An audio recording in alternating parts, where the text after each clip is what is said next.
दोन्ही उमेदवार एकत्र अर्ज दाखल करतायत. वातावरण चांगलं आहे अशी माहिती मिळते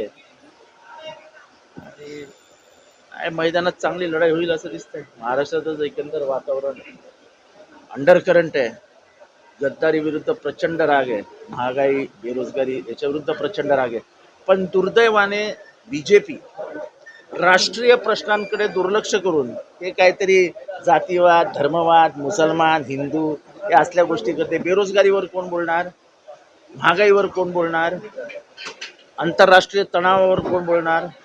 भारताची घसरलेली आर्थिक पत ह्याच्यावर कोण बोलणार? निवडणुकीचं वातावरण आपल्या विरोधात जात असताना पहिल्या फेरीत त्यांनी लगेच हिंदू मुसलमान सुरू केले.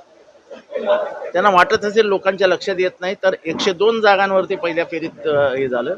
त्याच्यातल्या 78 जागा धोक्यात आहेत असं त्यांना समजलं, तेव्हा लगेच हिंदू मुसलमान सुरू.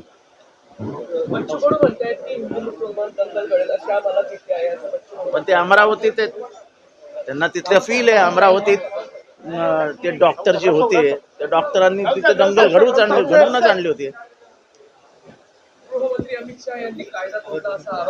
नाही, आता काल आमच्या इथे पण त्यांनी अमरावतीला आमच्या सभेच्या बाजूलाच पवार सुनील तटकरेंची सभा दिली होती. हे सगळं कोड ऑफ कंडक्टच्या विरोधात आहे. अमरावतीला पण सभेची परवानगी दिली कडून ना, आणि सभा झाली दुसऱ्याचीच.